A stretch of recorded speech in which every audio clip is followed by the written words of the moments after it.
Eu nunca acreditei em Bigfoot, até que uma criatura de quase 2,5 metros de altura me perseguiu por quase 10 quilômetros por uma trilha de mountain bike em velocidades que deveriam ter matado nós dois. E essa experiência mudou tudo o que eu achava que sabia sobre o mundo e meu lugar nele. Meu nome é Sandra Whitmore.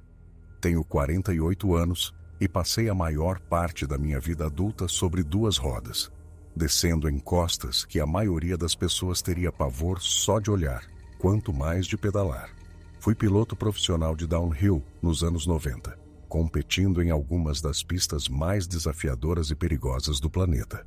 Corri em Whistler quando o esporte ainda era novo e selvagem.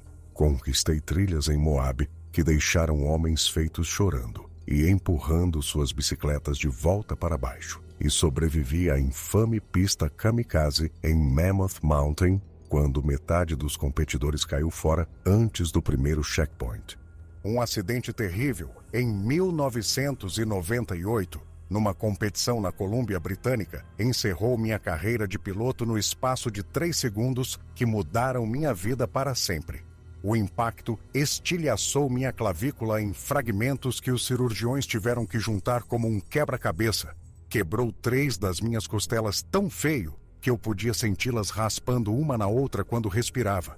E me deu uma concussão tão severa que eu via tudo duplicado por quase 3 semanas. Meu marido na época implorou para que eu me aposentasse, para encontrar algo mais seguro para fazer da vida, para parar de perseguir a morte montanha abaixo. Nos divorciamos 1 ano depois, quando ficou claro que eu nunca conseguiria ficar longe das trilhas, mesmo que isso significasse destruir todo o resto na minha vida. No ano 2000, encontrei uma maneira de continuar conectada ao esporte sem submeter meu corpo ao castigo da competição. Fiz a transição para o design e consultoria de trilhas, usando tudo o que aprendi em 15 anos de corridas profissionais para ajudar parques nacionais, proprietários de terras particulares e operadores de resorts a criar experiências de mountain bike de classe mundial. Eu sabia intimamente o que fazia uma trilha fluir, o que separava uma boa descida de uma ótima, como ler o terreno e encontrar as linhas naturais que dariam aos pilotos a emoção que eles desejavam, minimizando o risco de lesões graves. Minha reputação cresceu de forma constante naqueles primeiros anos do novo milênio, e quando outubro de 2003 chegou, eu era considerado uma das melhores designers de trilhas trabalhando no leste dos Estados Unidos. Naquele outubro, eu estava no coração das Great Smoky Mountains, trabalhando em uma propriedade particular a cerca de 65 quilômetros a sudeste de Knoxville, Tennessee.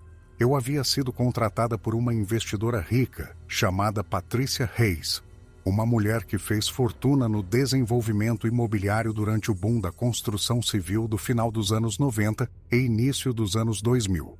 Patrícia possuía 80 hectares da mais pura floresta montanhosa, um terreno íngreme coberto por árvores antigas e rododendros, com características naturais que faziam meu coração acelerar só de olhar para os mapas topográficos. Ela queria um sistema de trilhas particular que rivalizasse com qualquer bike park profissional, algo exclusivo que ela pudesse compartilhar com amigos e usar como seu playground pessoal, longe das pressões de seu império de negócios. O dinheiro que ela ofereceu era excelente. $15 mil apenas pelo trabalho de design, com promessas de pagamento adicional se ela decidisse avançar com os contratos de construção e manutenção.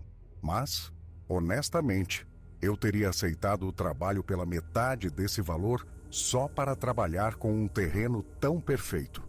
As encostas desciam abruptamente por uma floresta antiga. As formações rochosas naturais criavam desafios técnicos que testariam qualquer piloto e havia sessões onde a inclinação suavizava o suficiente para permitir que alguém realmente acelerasse e mantivesse a velocidade em curvas fluidas. Era, na minha opinião profissional, um dos melhores pedaços de terreno bruto para mountain bike que eu já havia encontrado. Eu estava trabalhando no projeto há 3 semanas quando chegou o dia que dividiria para sempre minha vida, em antes e depois. 3 semanas caminhando pela floresta com unidades de GPS e fitas de marcação, mapeando cada raiz e rocha identificando características que poderiam ser incorporadas ao design da trilha, encontrando as linhas que fariam os pilotos se sentirem como se estivessem voando, mantendo-os apenas no limite do controle. Passei inúmeras horas sozinha naqueles bosques, muitas vezes trabalhando do amanhecer até que a luz fraca me forçasse a voltar para minha cabana, e nunca me senti desconfortável ou insegura. A floresta parecia acolhedora, pacífica, um santuário longe do barulho e do caos do mundo além de suas fronteiras. Hoje era meu primeiro teste completo da trilha de descida principal, um percurso de quase 5 quilômetros que descia quase 460 metros de elevação, desde o cume superior até o fundo do vale, onde a antiga estrada madeireira terminava em uma travessia de riacho. Para este teste, eu trouxe meu xodó, uma máquina Cannondale Jekyll Full Suspension de 2003, na qual gastei mais de $4.000 construindo e modificando até que fosse exatamente a bicicleta que eu queria. A suspensão oferecia 6 polegadas de curso em ambas as extremidades, o suficiente para absorver o terreno mais acidentado e ainda fornecer a dirigibilidade precisa que eu exigia.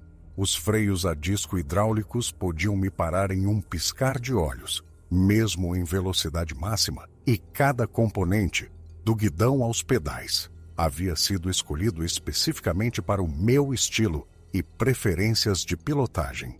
Meu capacete naquele dia era incomum, algo que eu peguei emprestado do mundo dos esportes radicais, que estava apenas começando a adotar a documentação em vídeo. Eu havia montado uma câmera View POV 1.5 no topo do meu capacete Bell Full Face, o mesmo tipo de equipamento que esquiadores e snowboarders estavam começando a usar para capturar suas descidas. A câmera era volumosa e prejudicava a aerodinâmica do meu capacete, criando resistência adicional ao vento e adicionando peso em uma posição desajeitada. Mas eu queria a filmagem deste teste para a Patrícia. Queria mostrar a ela o que seu dinheiro estava comprando, deixá-la ver através dos meus olhos exatamente como aquela trilha seria incrível quando estivesse pronta. A câmera gravava em fitas mini DV, me dando cerca de 90 minutos de tempo de gravação, e o suporte de montagem era sólido o suficiente para sobreviver aos impactos e vibrações de uma descida séria. Eu estacionei minha Chevrolet Silverado 2001 na base da trilha, perto da travessia do riacho onde a antiga estrada madeireira terminava, e depois dirigi o Land Rover da Patrícia até o início da trilha, no topo. Ela me deu as chaves e total liberdade para usar sua propriedade como eu precisasse durante o projeto, um nível de confiança que eu apreciei e não subestimei. O início da trilha começava em uma antiga estrada de incêndio que estava abandonada há décadas. A superfície agora coberta por folhas e mudas jovens que recuperavam o que a humanidade havia tomado temporariamente da floresta. Era o ponto de partida perfeito para uma descida, uma transição clara do acessível para o selvagem. Eram 11h30 da manhã quando clipei meus pedais e me preparei para começar a descida. O ar de outubro estava fresco e limpo, em torno de 13 graus Celsius. Frio o suficiente para exigir uma jaqueta leve, mas quente o suficiente para que eu soubesse que tiraria camadas assim que começasse a me mover e gerar calor corporal.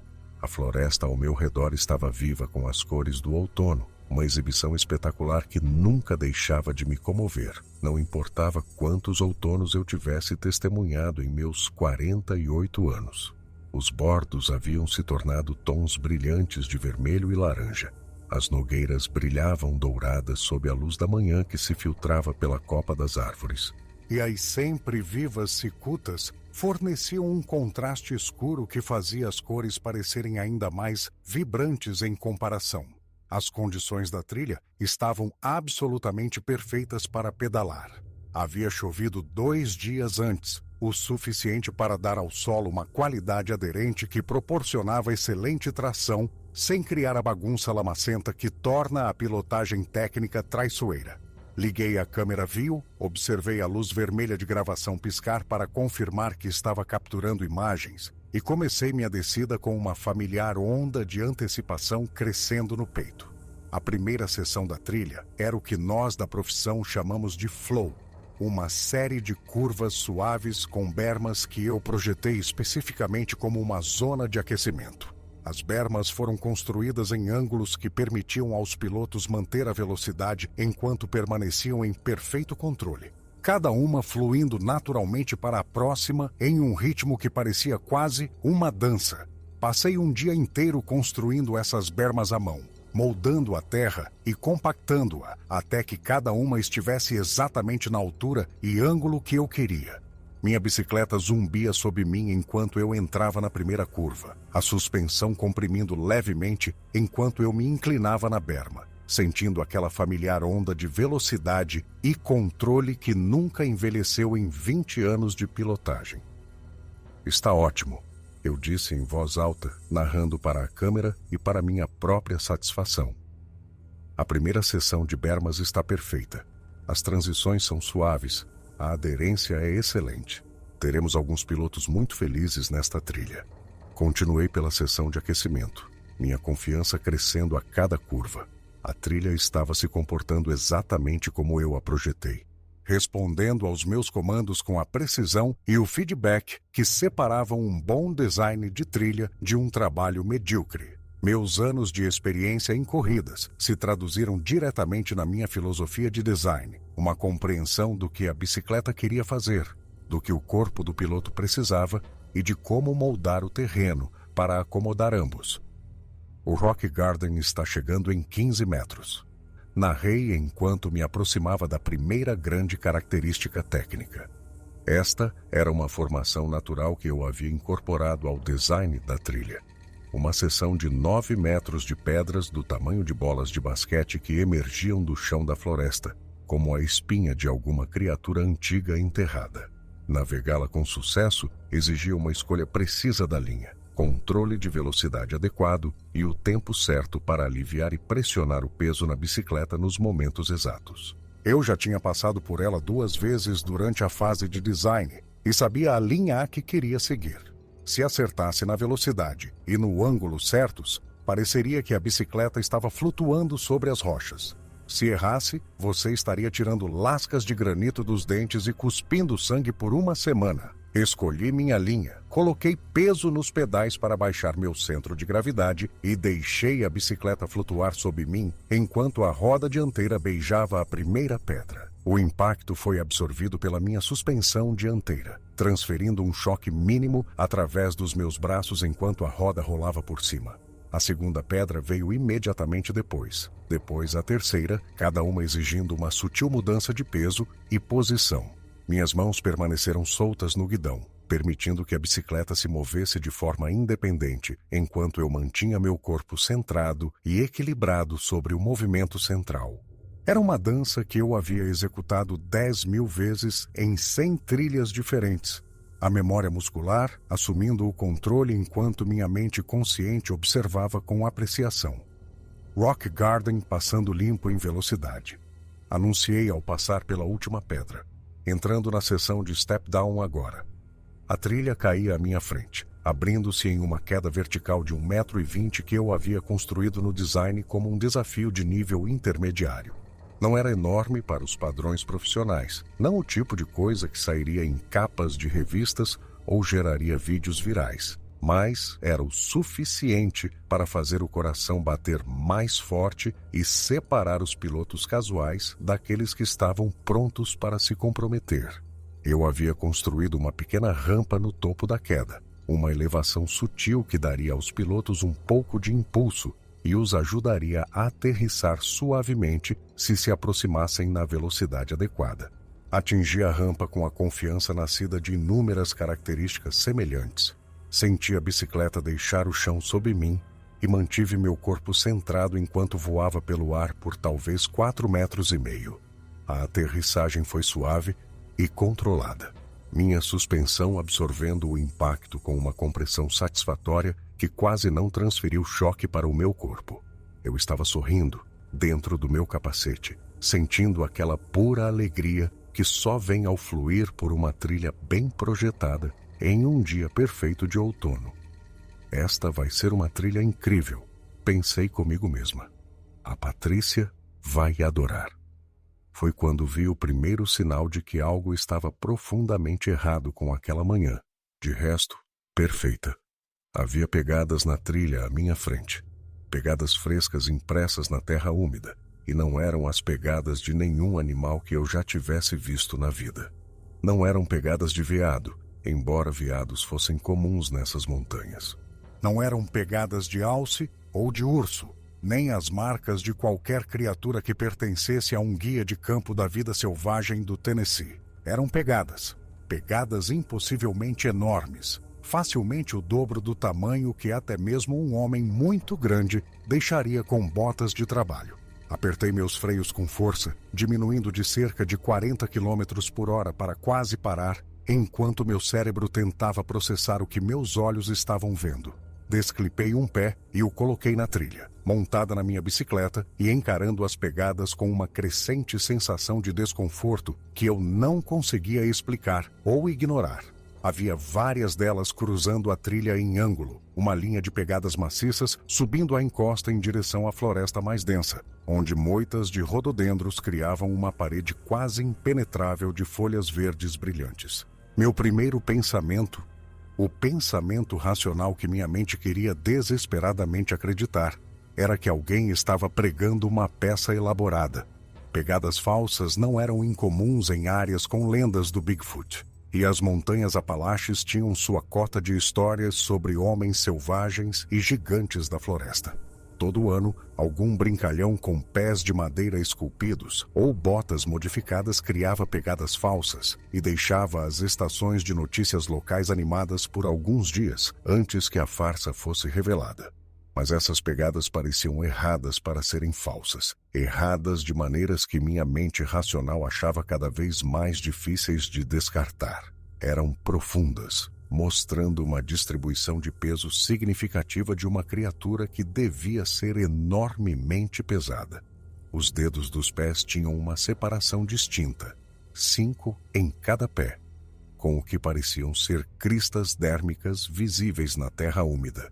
O mesmo tipo de linhas finas e espirais que as impressões digitais humanas mostram, mas ampliadas para um tamanho impossível, e eram frescas, feitas nas últimas horas, a julgar por como as bordas ainda não haviam secado ou desmoronado. Que estranho! Murmurei para mim mesma, inclinando-me para olhar mais de perto a pegada mais próxima. A câmera viu no meu capacete e capturou minha perspectiva enquanto eu examinava a evidência, registrando cada detalhe para análise posterior. Cada pegada tinha pelo menos 40 centímetros de comprimento, talvez 18 de largura na parte mais larga do pé, onde o peso estava concentrado. O comprimento da passada entre as pegadas era enorme, facilmente 1,5 metros de um calcanhar ao outro. O que quer que tivesse feito essas marcas era alto e pesado, muito além do alcance de qualquer ser humano, e havia passado por aqui recentemente o suficiente para que as pegadas ainda estivessem bem definidas. Um arrepio percorreu minha espinha, apesar do calor físico que eu havia gerado pedalando. Eu estava trabalhando nessas florestas há 3 semanas, muitas vezes completamente sozinha, às vezes sem ver outro ser humano por dias. Nenhuma vez me senti desconfortável ou insegura. A floresta sempre pareceu acolhedora, um lugar de paz e beleza natural que existia fora das preocupações do mundo humano. Mas, olhando para aquelas pegadas, algo mudou na minha percepção. De repente, senti uma consciência aguda de quão isolada eu realmente estava. A casa mais próxima ficava a 8 quilômetros de distância, um posto de guarda florestal ainda mais longe. A cobertura de celular aqui era essencialmente inexistente, as montanhas bloqueando os sinais das torres distantes em Knoxville. Eu tinha meu rádio bidirecional na minha Camelback, mas ele só tinha um alcance de cerca de 3 quilômetros em terreno aberto. Provavelmente menos nesta floresta densa, onde árvores e cumes absorveriam e desviariam o sinal.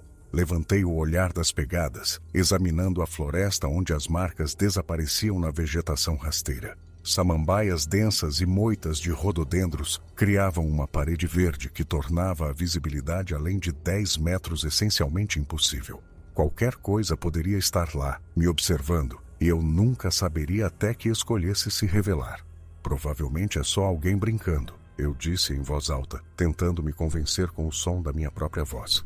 Alguns caçadores se divertindo, deixando pegadas falsas para zoar com os trilheiros. Seguindo em frente, clipei de volta nos meus pedais e continuei pela trilha, mas a confiança relaxada que eu sentia durante a sessão de aquecimento havia evaporado completamente. Cada sombra na floresta parecia se mover com propósito. Cada sussurro de folhas na brisa leve soava como algo grande e deliberado.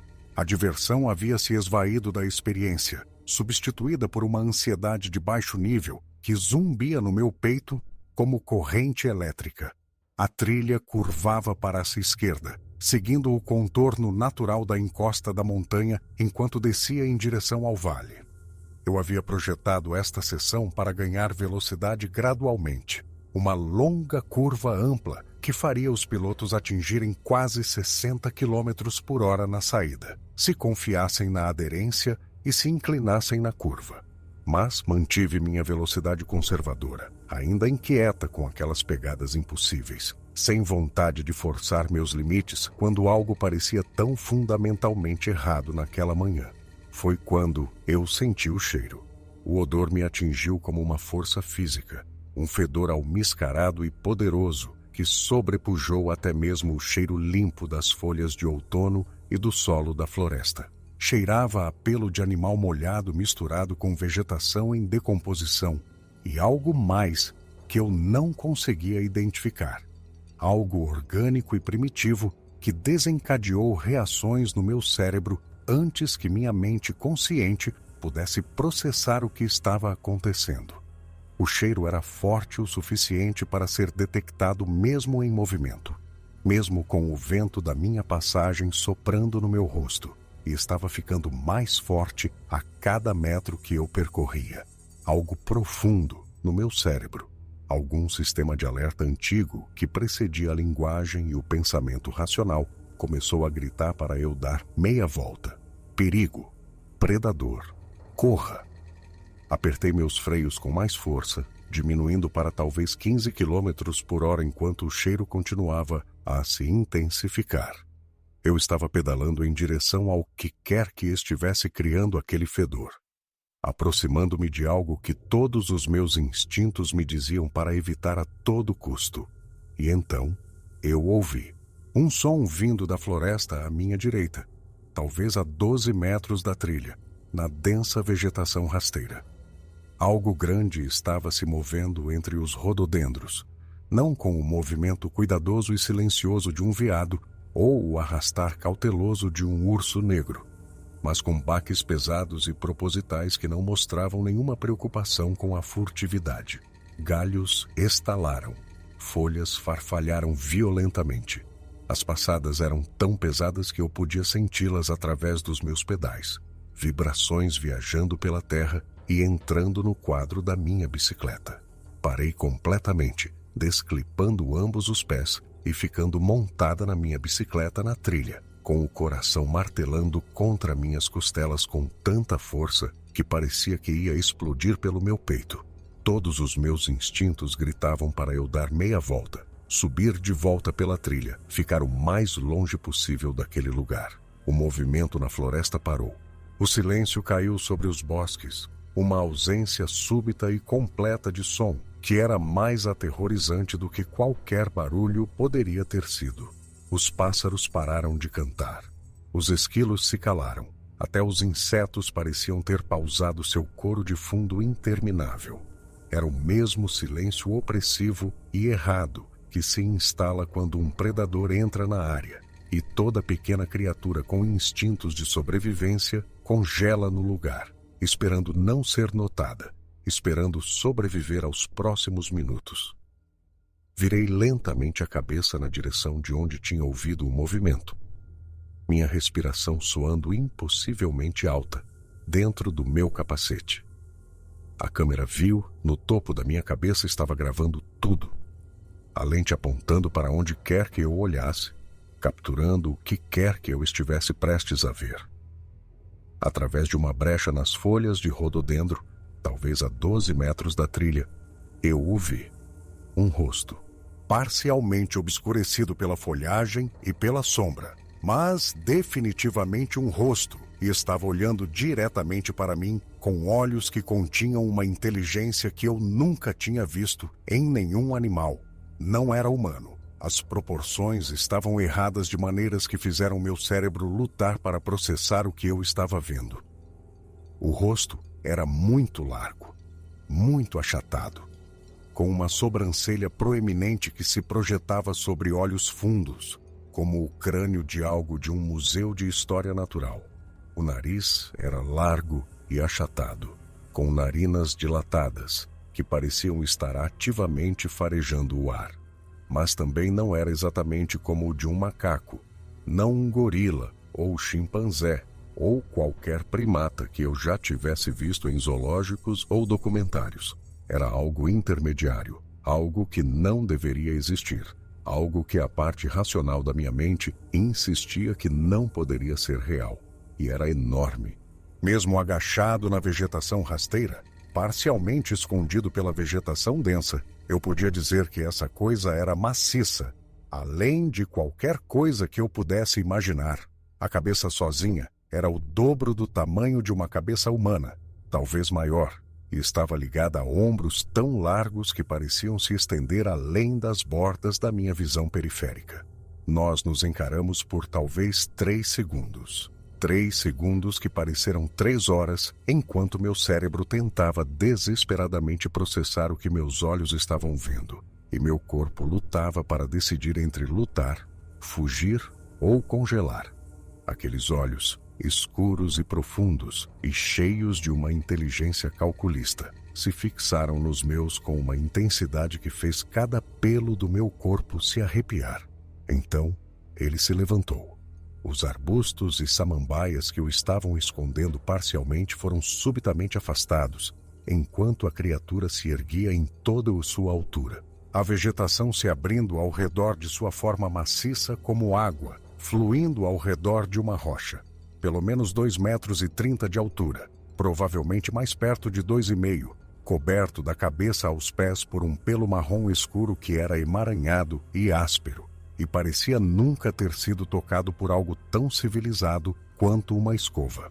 Os ombros eram incrivelmente largos, provavelmente 1,20 metro de diâmetro, repletos de músculos que se moviam visivelmente sob o pelo enquanto a criatura mudava seu peso. Os braços eram desproporcionalmente longos, pendendo além de onde seus joelhos estariam, terminando em mãos que pareciam poderosas o suficiente para esmagar meu crânio como um ovo. O peito era em forma de barril, maciço e profundo, e eu podia vê-lo se expandindo e contraindo enquanto a criatura respirava. Era o peito de algo construído para uma resistência incrível, algo que poderia correr por quilômetros sem se cansar.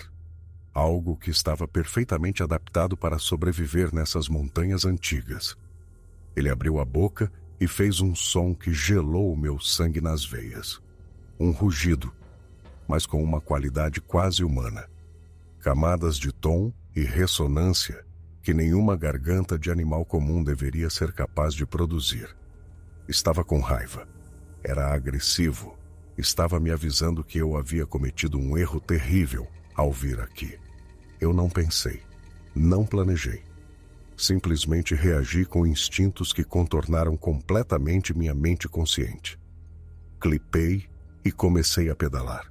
As primeiras pedaladas pareceram levar uma eternidade. Minhas pernas girando os pédivelas através do que parecia ser melaço, enquanto meu cérebro gritava para elas se moverem mais rápido. Mais rápido. Fuja dessa coisa antes que ela te alcance. Atrás de mim, ouvi aquele rugido novamente, seguido pelo som inconfundível de algo grande e pesado, abrindo caminhopela floresta, paralelo à trilha. Estava vindo atrás de mim. Meus instintos de corrida, adormecidos por 5 anos, mas nunca verdadeiramente esquecidos, assumiram o controle completamente. Corpo posicionado para a frente sobre o guidão, peso centrado sobre o movimento central, olhos examinando a trilha à frente em busca da linha mais rápida possível. A bicicleta acelerou sob mim enquanto eu despejava cada grama de energia que tinha nos pedais. A suspensão comprimindo e retornando enquanto eu passava por uma seção áspera de raízes expostas que teria me atrasado em qualquer dia normal. 30 quilômetros por hora. 40. 50.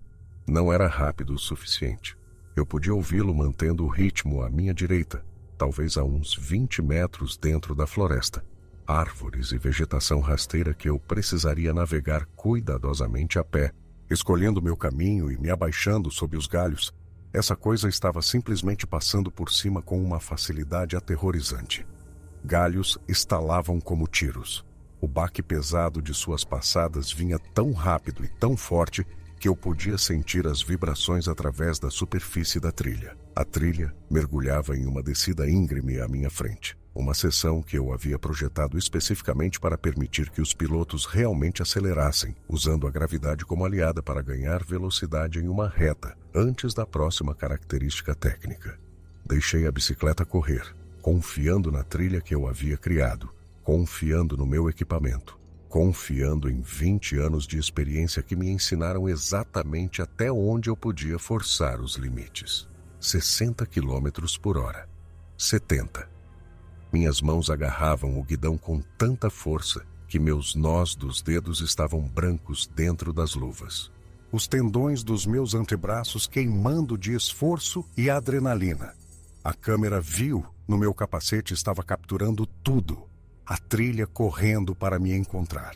As árvores borradas de cada lado. E, ocasionalmente, quando eu ousava olhar para a direita por uma fração de segundo, vislumbres de pelo escuro se movendo pela floresta a uma velocidade impossível. Uma seção de raízes apareceu mais rápido do que eu esperava. Um emaranhado retorcido de raízes expostas de um carvalho antigo que eu deveria ter marcado para remoção durante a fase de design.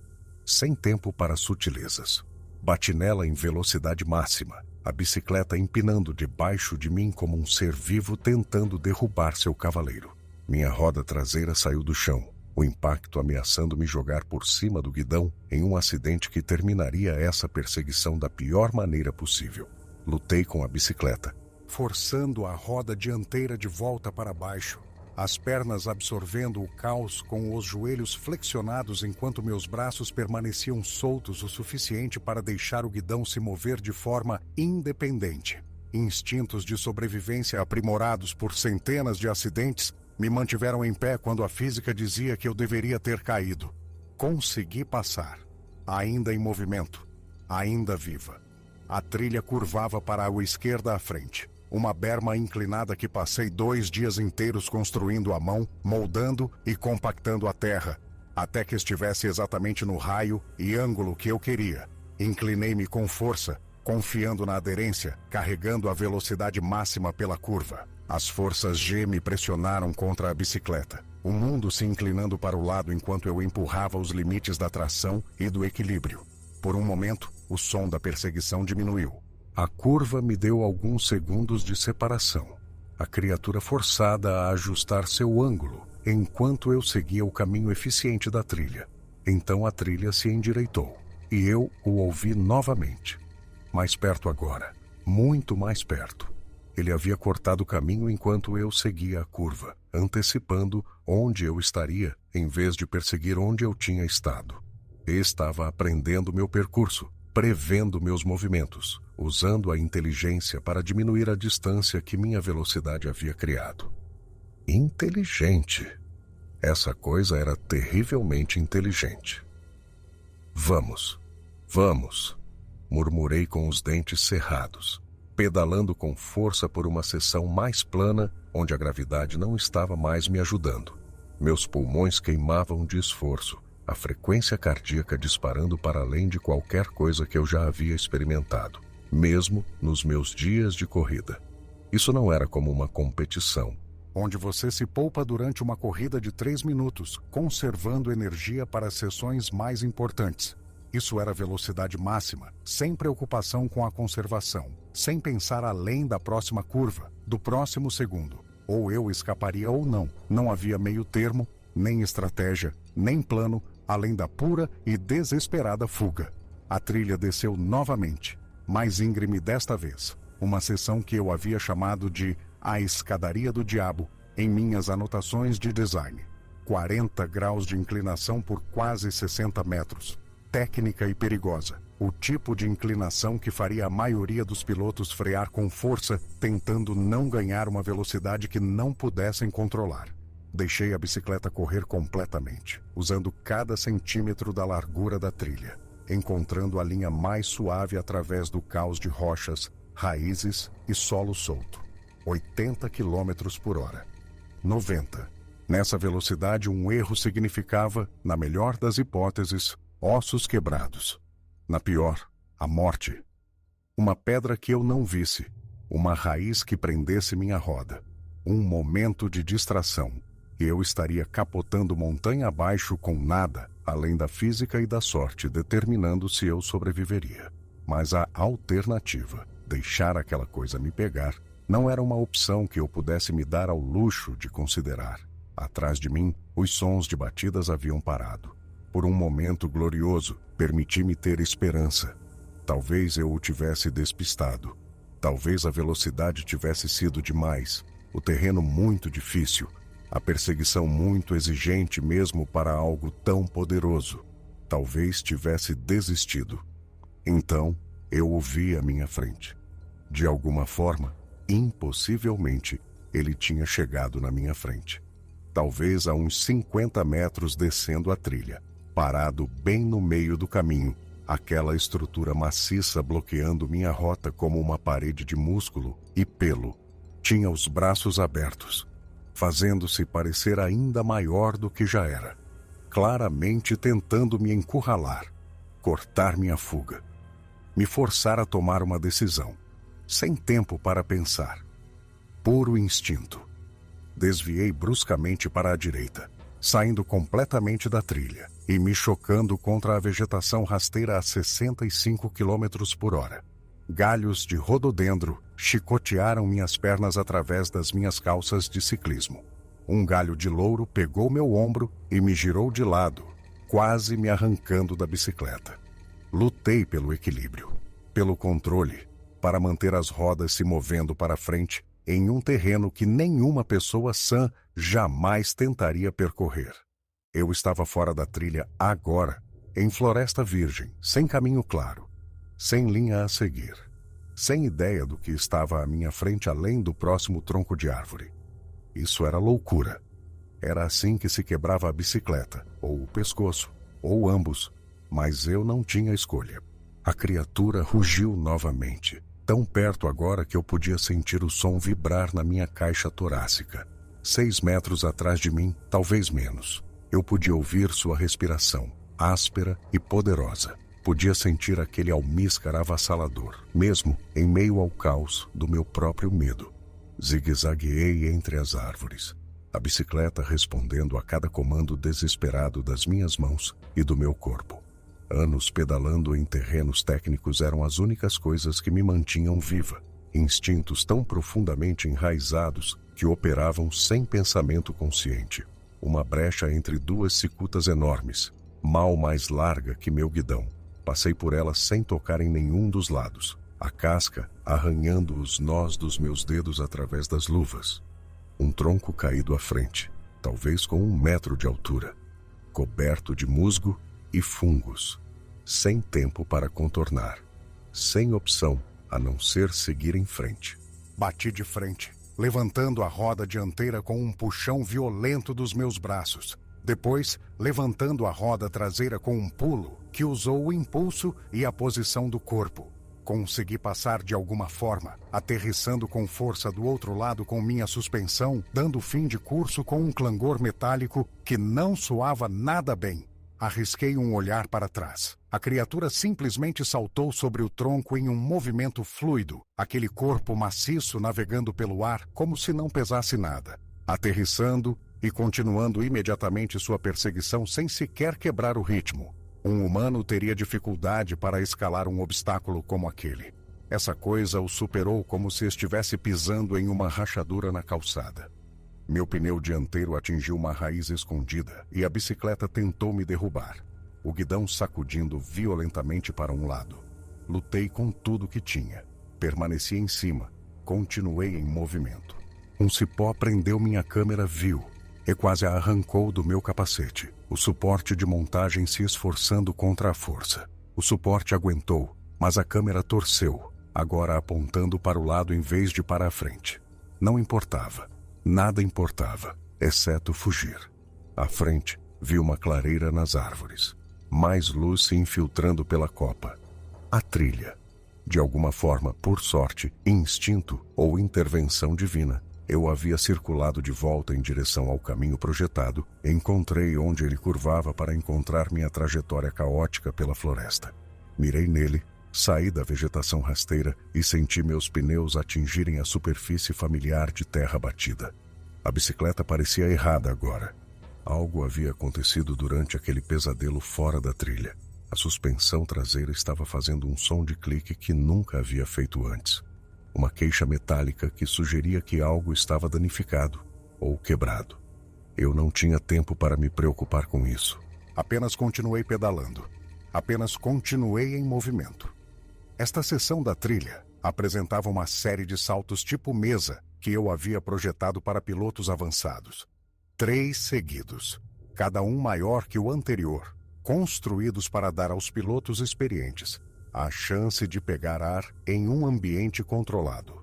Agora eram obstáculos que poderiam me salvar ou me matar, dependendo se minha bicicleta danificada aguentaria o estresse.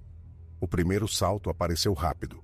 Uma rampa de lançamento de 1 metro que me mandaria pelo ar por talvez 4,5 metros se eu a atingisse na velocidade adequada. Atrás de mim, eu podia ouvir a criatura se aproximando novamente. Aquela respiração pesada tão perto que parecia estar bem na minha roda traseira. Atingi a rampa e voei. O mundo desaparecendo sob mim por um momento aterrorizante de ausência de peso. Minha suspensão comprimiu com força na aterrissagem. Aquele som metálico de clique ficando mais alto. Mas eu ainda estava em movimento, ainda viva. O segundo salto era maior. 1,20 metro de lançamento, provavelmente 6 metros de ar. Atingi-o sem diminuir a velocidade. Senti a bicicleta tremer sob mim enquanto eu voava. Vi o chão correndo para me encontrar. A aterrissagem foi dura, mais áspera do que deveria ter sido. Algo estava definitivamente errado com minha suspensão traseira. O amortecedor não estava comprimindo corretamente, transmitindo impactos diretamente através do meu corpo que fizeram meus dentes rangerem. O terceiro salto, o maior de todos. 1,5 metro de lançamento, 7,5 metros de ar. Uma zona de aterrissagem que eu havia moldado cuidadosamente para ser tolerante para pilotos que chegassem rápido.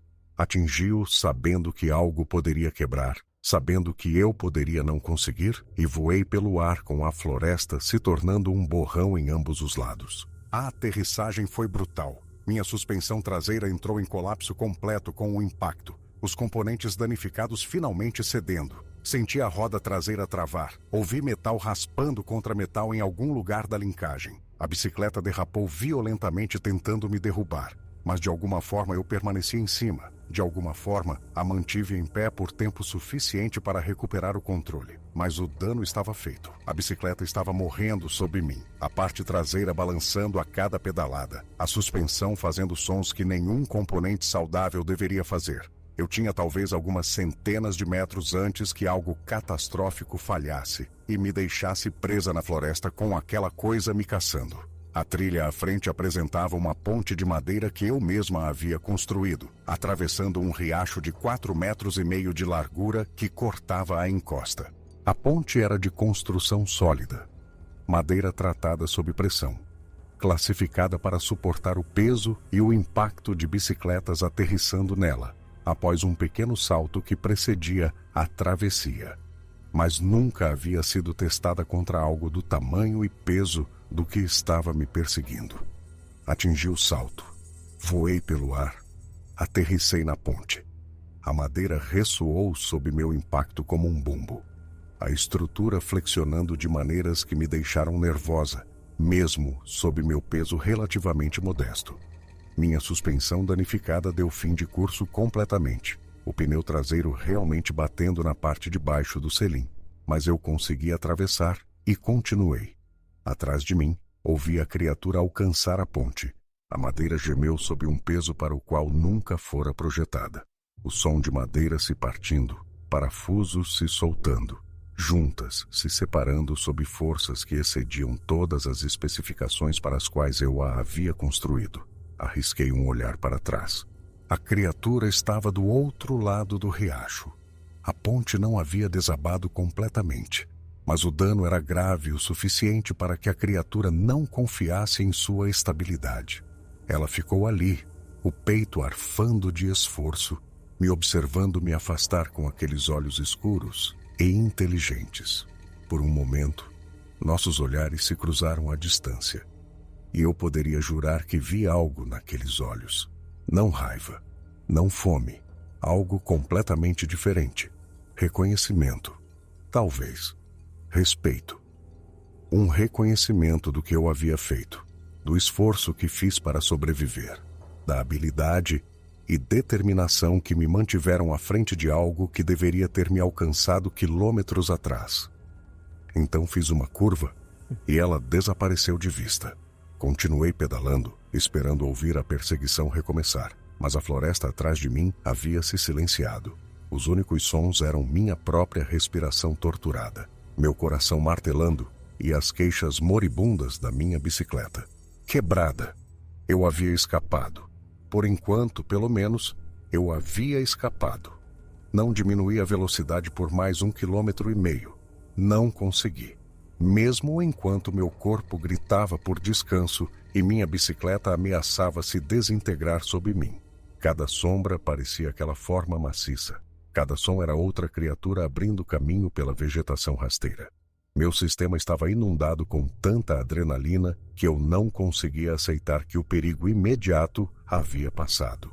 Quando finalmente aliviei o ritmo, não foi por escolha. Minha roda traseira travou completamente. O som de rangido que vinha piorando progressivamente de repente se tornou um guincho de metal contra metal, e o pneu parou de girar completamente. Apertei ambos os freios com força, enquanto o impulso me levava para a frente em uma derrapagem. Marcas pretas aparecendo na superfície da trilha, enquanto meus pneus lutavam por tração. A bicicleta derrapou, tentando me derrubar uma última vez, mas consegui desclipar e colocar um pé no chão antes que ela escapasse completamente de mim. Fiquei ali por um longo momento, montada na minha bicicleta arruinada, respirando com tanta força que pensei que poderia desmaiar. Minhas pernas tremiam incontrolavelmente. Minhas mãos estavam com cãibras de tanto apertar o guidão por tanto tempo. Eu podia sentir meu pulso latejando nas minhas têmporas, no meu pescoço, atrás dos meus olhos. Lentamente, cuidadosamente, olhei para trás, para a trilha. Nada. Nenhum movimento, nenhum som de perseguição, nenhuma forma maciça descendo em minha direção. Eu realmente tinha escapado. A percepção me atingiu e meus joelhos quase cederam. Apoiei-me pesadamente no que restava da minha bicicleta, deixando-a suportar meu peso enquanto a adrenalina começava a drenar do meu sistema. Uma risada borbulhou no meu peito, mas saiu soando meio como um soluço. Choque, provavelmente. Ou os estágios iniciais de um colapso psicológico completo. Difícil dizer a diferença naquele momento. Ok, eu disse em voz alta, minha voz trêmula e fraca. Ok, você está viva. Você está bem. Lide com a bicicleta. Ajoelhei-me para examinar a suspensão traseira, já sabendo que o diagnóstico seria ruim. A linkagem que conectava o triângulo traseiro ao quadro principal havia se rompido completamente. Um dos parafusos havia quebrado, provavelmente com o impacto quando aterrissei daquele terceiro grande salto, e o estresse constante de pedalar com componentes danificados havia terminado o trabalho. A roda traseira agora estava presa em um ângulo que tornava a rotação impossível. Esta bicicleta não iria a lugar nenhum por conta própria. $4.000 de equipamento personalizado, destruídos em 20 minutos de sobrevivência desesperada. Puxei o tubo de bebida da minha Camelback e tomei um longo gole de água. Minha boca estava seca como um deserto. Minha garganta arranhada de tanto respirar com força por tanto tempo. A água ajudou, mas o que eu realmente precisava Era de um galão dela e de um lugar seguro para desabar por 1 hora. Verifiquei meu relógio. Eram 1h15 da tarde. Eu estava na trilha há menos de 2 horas no total. Embora parecesse que eu havia vivido uma vida inteira desde que comecei esta descida. Minha Silverado estava estacionada na base da trilha, talvez a uns 5 quilômetros de distância pela trilha. Mas com uma bicicleta quebrada, isso poderia muito bem ser 50 quilômetros. Eu teria que caminhar empurrando uma bicicleta de 18 quilos com uma roda traseira travada por um terreno que já era desafiador de se pedalar. Ou eu poderia esconder a bicicleta e sair a pé, depois voltar para buscá-la mais tarde com minha caminhonete. Olhei para trás, para a trilha novamente, meio esperando ver aquela forma maciça aparecendo na última curva. Ainda nada, mas a ideia de deixar minha bicicleta sozinha na floresta, mesmo escondida na vegetação rasteira, me deixava profundamente desconfortável. Além disso, eu precisava da bicicleta como prova. O dano nela, combinado com a filmagem da câmera-view, ajudaria a provar que isso não era apenas uma história que eu estava inventando para explicar um acidente. As pessoas iriam querer saber o que aconteceu, e eu precisaria de provas físicas para apoiar um conto que soava como os delírios de alguém que bateu a cabeça vezes demais. A câmera. Meu Deus! A câmera esteve gravando o tempo todo. Estendi a mão e senti o suporte no meu capacete. A câmera ainda estava lá, torcida em um ângulo estranho de quando aquele galho aprendeu, mas a luz vermelha de gravação ainda piscava firmemente. Ela havia capturado tudo: o avistamento inicial, a perseguição pela floresta, os saltos, a ponte, tudo. Prova. Eu tinha provas de que o Bigfoot era real. O pensamento deveria ter me enchido de excitação. Este era o tipo de filmagem que os caçadores de críptidos procuravam desde o filme de Patterson-Gimlin, em 1967. Esta era uma evidência definitiva, um vídeo nítido de uma câmera moderna, filmado em boas condições de iluminação por alguém que poderia testemunhar sob juramento o que havia presenciado. Esta era a prova que mudaria como os humanos entendem o mundo natural. Em vez disso, eu apenas me sentia enjoada, porque prova significava que eu teria que reviver isso. Significava ter que explicar às pessoas o que aconteceu, o que eu vi, o que eu senti durante aqueles minutos aterrorizantes de fuga. Significava admitir que eu havia sido perseguida montanha abaixo por uma criatura que não deveria existir. E lidar com todo o ceticismo, ridículo e escrutínio que inevitavelmente se seguiriam. Endireitei a câmera o melhor que pude em seu suporte danificado e a desliguei. A fita mini DV tinha bastante filmagem, mais do que suficiente para documentar o que havia acontecido. Não havia necessidade de drenar a bateria gravando nada além da minha tentativa traumatizada de processar a experiência. Tudo bem, Sandra, murmurei para mim mesma. Hora de dar o fora daqui. Comecei a empurrar a bicicleta quebrada pela trilha. A roda traseira travada arrastava no chão, criando um som constante de raspagem que me dava arrepios e tornava a furtividade impossível. A cada 3 metros, eu tinha que parar, levantar a parte traseira e reposicioná-la antes de continuar. O trabalho era exaustivo e minhas reservas de energia já esgotadas estavam se esvaindo rapidamente. A trilha aqui era menos íngreme do que a que eu acabara de sobreviver. Uma descida gradual através de uma floresta antiga que, em circunstâncias normais, teria sido uma bela sessão para pedalar. Curvas fluidas, características naturais, o tipo de terreno que te lembrava por que você amava o mountain bike em primeiro lugar. Agora era apenas uma pista de obstáculos que eu tinha que navegar enquanto empurrava uma bicicleta quebrada e olhava por cima do ombro a cada 30 segundos. Eu havia percorrido talvez uns 400 metros quando os ouvi. Vocalizações vindo de múltiplas direções. Não como o rugido que eu ouvi da primeira criatura.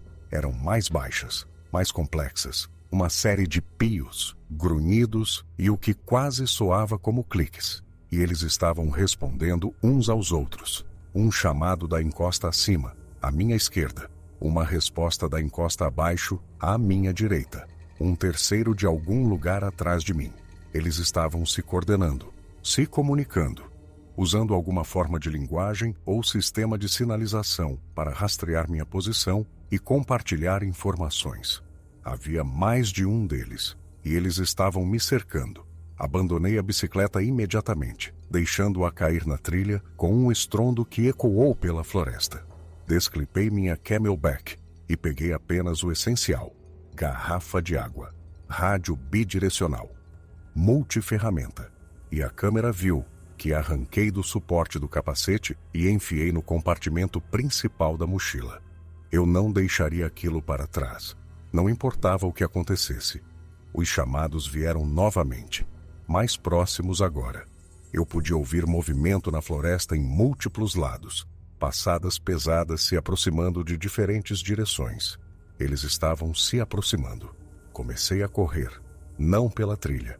Era isso que eles esperariam, o que eles estavam claramente coordenando para interceptar. Em vez disso, virei bruscamente para a esquerda, mergulhando direto na floresta, perpendicular à minha direção anterior. Se eles estavam me encurralando, antecipando meus movimentos, eu precisava quebrar o padrão deles, ir para um lugar que eles não esperariam. A floresta aqui era densa com samambaias e louro da montanha, a vegetação rasteira agarrando minhas pernas a cada passo. Eu não estava usando botas de caminhada, apenas minhas sapatilhas de mountain bike 510, projetadas para pedalar, não para correr em trilhas. As solas rígidas e os encaixes para os clipes tornavam a corrida em terreno irregular, desajeitada e dolorosa. Cada passo, uma negociação entre velocidade e estabilidade. Atrás de mim, ouvi algo grande se movendo pela floresta. Desta vez, não tentando ser silencioso, apenas abrindo caminho com propósito, diminuindo a distância a cada passada. Desviei de um carvalho vermelho maciço. Saltei sobre um tronco caído coberto de musgo e fungos. Continuei em movimento. Minhas sapatilhas de bicicleta escorregaram em folhas molhadas que cobriam uma pedra escondida, e eu caí com força, aparando a queda com as mãos. Uma dor aguda atravessou meu pulso esquerdo, provavelmente torcido, possivelmente pior. Não importava. Levantei-me e continuei. Uma encosta íngreme se abria à minha frente, não exatamente um penhasco, mais perto. Talvez 30 graus de inclinação, coberta de solo solto e agulhas de pinheiro que não forneceriam tração para alguém tentando controlar a descida. Não diminuí a velocidade, apenas deixei a gravidade me levar, meio correndo, meio deslizando pela inclinação. Perdi completamente o equilíbrio na metade do caminho e rolei, o mundo girando ao meu redor, enquanto eu passava por folhas e vegetação rasteira. A estrutura de plástico rígido da Camelback bateu nas minhas costelas, tirando o ar dos meus pulmões. Algo prendeu meu tornozelo e o torceu dolorosamente antes de soltar. Cheguei ao fundo em um amontoado, ofegante, sentindo o gosto de sangue de onde eu havia mordido a língua durante a queda. Meu pulso esquerdo estava gritando agora, definitivamente mais do que uma torção. Acima de mim, no topo da encosta que eu acabara de descer, uma figura apareceu, silhueta contra o céu, maciça e escura, olhando para mim com a mesma inteligência aterrorizante que eu havia visto antes. Inclinou a cabeça em um gesto perturbadoramente humano, me estudando, me avaliando. Então começou a descer a encosta, não deslizando ou rolando como eu. Desceu de forma controlada, escolhendo seus apoios cuidadosamente apesar do terreno traiçoeiro, usando seus longos braços para se equilibrar quando necessário. O movimento era gracioso, apesar de seu tamanho enorme. Praticado. Essa criatura conhecia essas florestas melhor do que eu jamais conheceria. Conhecia cada encosta, ravina e esconderijo de maneiras que faziam minhas 3 semanas de exploração parecerem ridiculamente inadequadas. Levantei-me cambaleando e corri. Meu pulso esquerdo não suportava nenhum peso, então mantive aquele braço junto ao corpo enquanto me movia. O terreno aqui era mais plano, mais pantanoso. meus pés chapinhando em água parada, escondida sob uma camada de couve-gambá e capim do brejo. À frente, eu podia ver mais luz se infiltrando pelas árvores. Uma clareira, talvez. Um prado. Terreno aberto onde eu poderia ver o que estava vindo, onde talvez pudesse encontrar um caminho para a segurança. Terreno aberto era perigoso. Eu estaria visível, exposta, fácil de rastrear. Mas ficar na floresta com essas coisas era suicídio. Saí da linha das árvores para um prado natural, talvez um hectare de pastagem aberta cercada por floresta por todos os lados. A grama estava na altura da cintura, já com sementes no clima de outono, dourada e bronze sob a luz do sol da tarde. Atravessá-la deixaria um rastro óbvio, um caminho de grama dobrada e quebrada que essas criaturas poderiam seguir facilmente, sem escolha. Mergulhei na grama e corri. No meio do prado, ouvi-os emergirem da linha das árvores atrás de mim. Não olhei para trás. Não queria saber quantos eram, quão perto estavam, quão facilmente poderiam diminuir a distância se decidissem correr. Apenas me concentrei na linha das árvores do outro lado, em alcançar a cobertura, em sobreviver aos próximos 60 segundos. Meus pulmões estavam em chamas. Meu pulso ferido latejava a cada passo brusco. Minhas pernas pareciam feitas de chumbo, mal respondendo aos comandos desesperados do meu cérebro. Eu tinha 48 anos e, embora estivesse em boa forma por causa do mountain bike, não fui feita para esse tipo de fuga sustentada. Eu não era uma corredora. Eu não era uma presa. Exceto que, naquele momento, eu era absolutamente uma. A linha das árvores estava a 10 metros de distância. 6, 3. Entrei na floresta do outro lado do prado e imediatamente mergulhei atrás de um tronco caído, pressionando-me contra o chão. A casca era áspera e podre sob meu corpo. Lar de besouros e fungos e da lenta decomposição da matéria orgânica.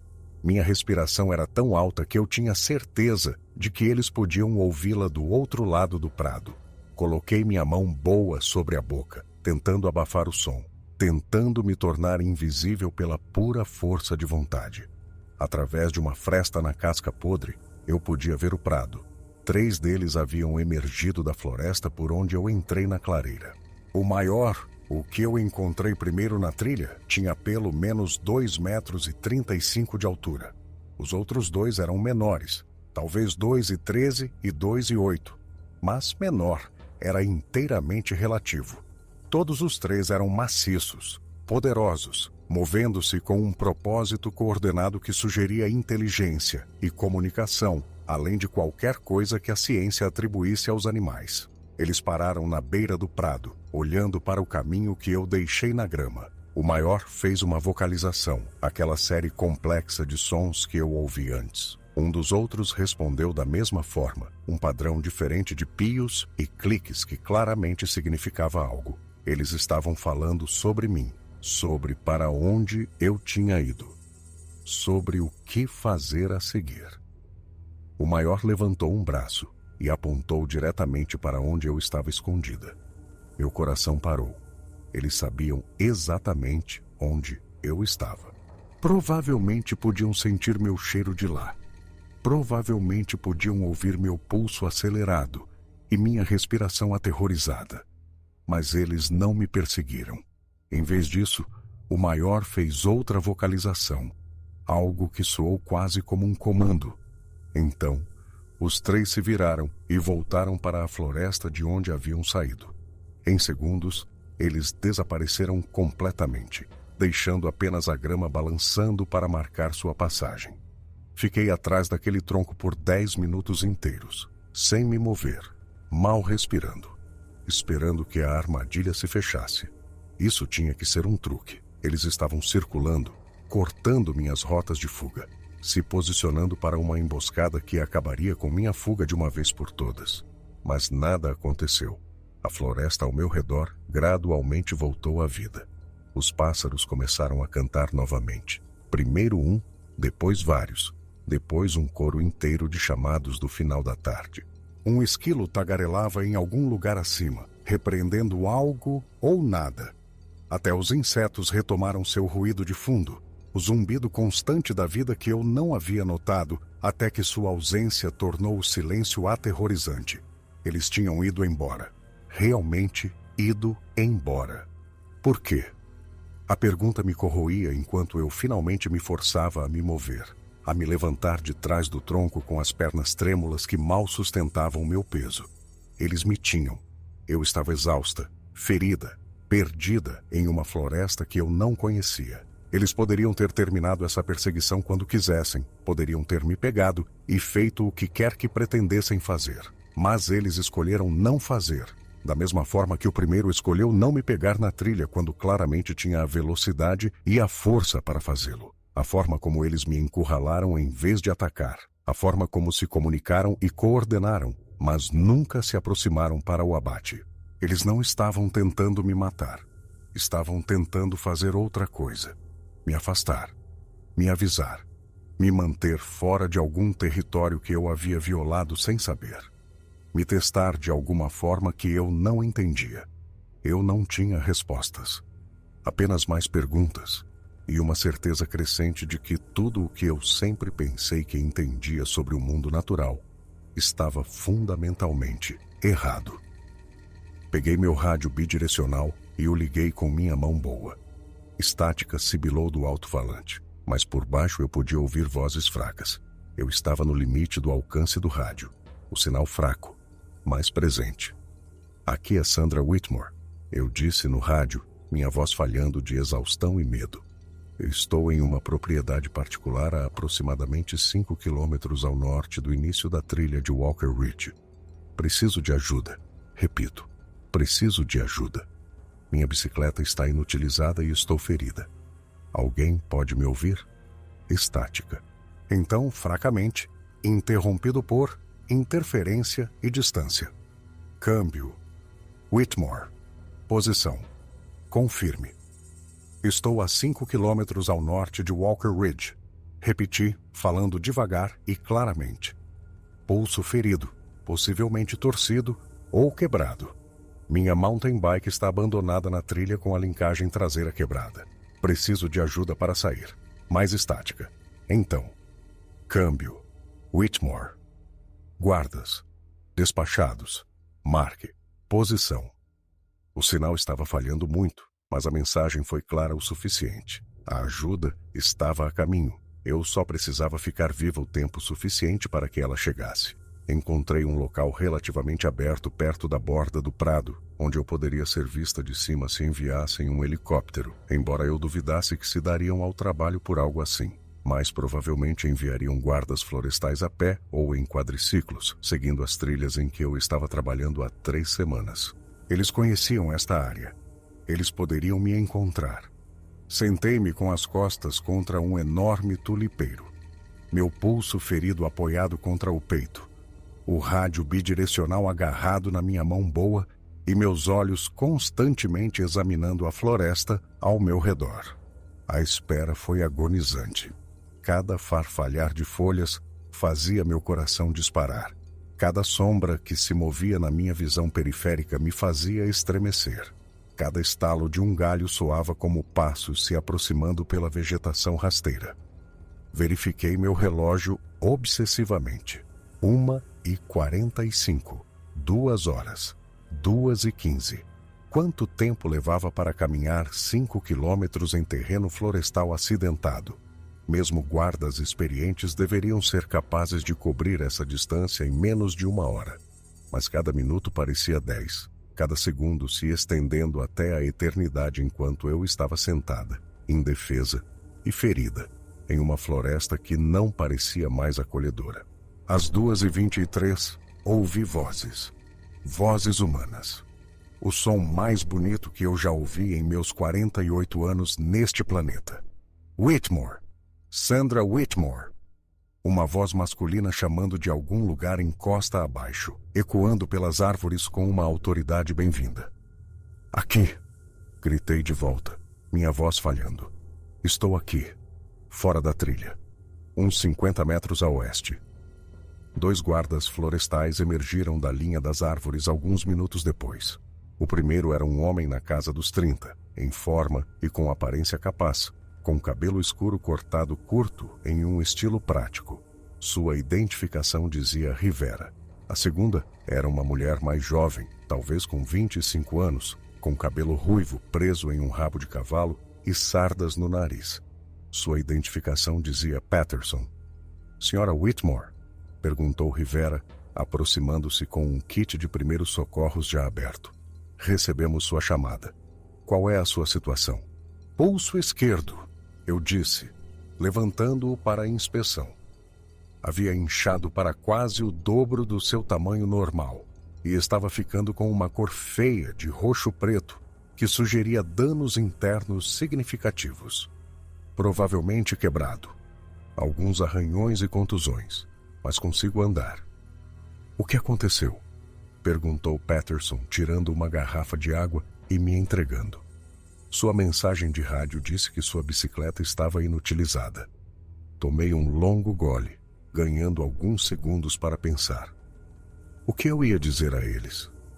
A verdade? Que eu fui perseguida montanha abaixo por uma família de Bigfoot? Eles pensariam que eu estava louca.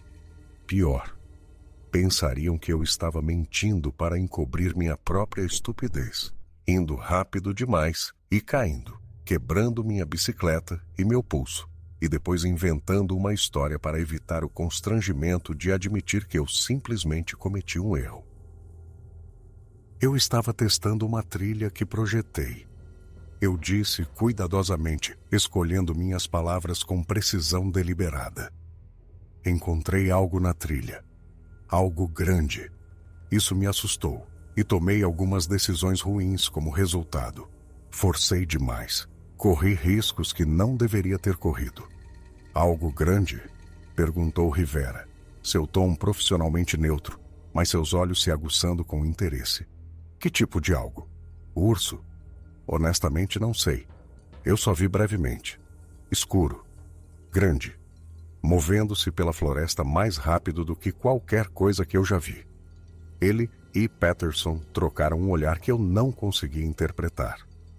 Algo passou entre eles. Algum conhecimento ou suspeita compartilhada que eles não expressaram em voz alta. Devemos tirar você daqui, disse Rivera finalmente. Esse pulso precisa de atenção profissional. Consegue andar? Sim. Empurrei-me do chão com minha mão boa, fazendo uma careta quando o movimento sacudiu meu pulso ferido. Mas minha bicicleta ainda está lá na trilha. A suspensão traseira está completamente destruída. Patterson assentiu. Eu volto para buscá-la. Me passe as coordenadas e eu a trago. Eles deram a ela a localização aproximada com base na minha descrição, e ela partiu para a floresta com o passo confiante de alguém que conhecia aqueles bosques intimamente. Rivera me ajudou a juntar minhas coisas e começou a me guiar em direção à trilha mais próxima, movendo-se em um ritmo que acomodava minhas lesões e exaustão. Caminhamos em silêncio por um tempo, eu me concentrando em colocar um pé na frente do outro, ele examinando a floresta com uma cautela que parecia ser sua segunda natureza. Eventualmente, ele falou. Você disse que viu algo grande na floresta, movendo-se rápido.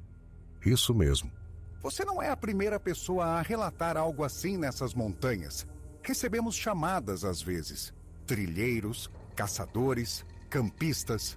Pessoas que veem coisas que não conseguem explicar. A maioria são ursos negros. Claro, a população é saudável nessas florestas. E os ursos podem se mover surpreendentemente rápido quando querem. Alguns são provavelmente veados ou alces vistos à distância, com a mente preenchendo detalhes que não estão realmente lá. Ele fez uma pausa, passando por cima de uma raiz que cruzava nosso caminho. Mas alguns não são tão fáceis de explicar. O que você quer dizer? Ele ficou quieto por um longo momento, claramente decidindo o quanto compartilhar.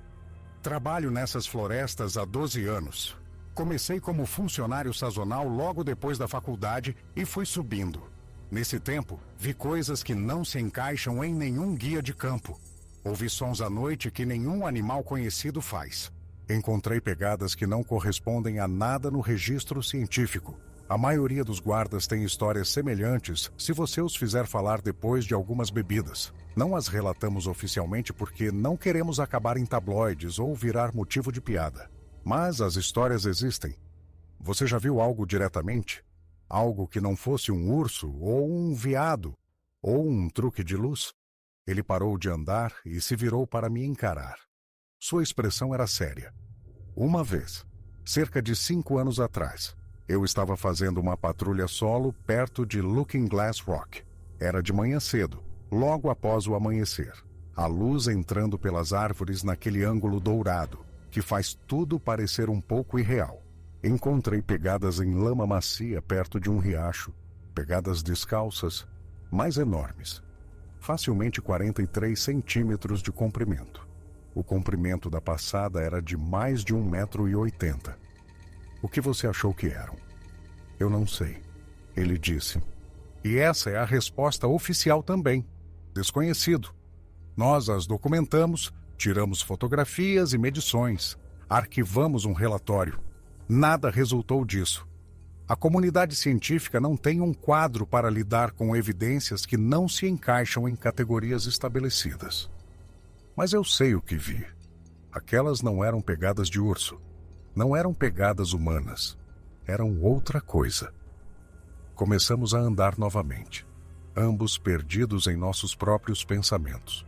Foi estranhamente reconfortante saber que eu não estava sozinha nisso, que outras pessoas haviam visto coisas que não conseguiam explicar, que minha experiência não era completamente sem precedentes, mesmo que permanecesse completamente inexplicável.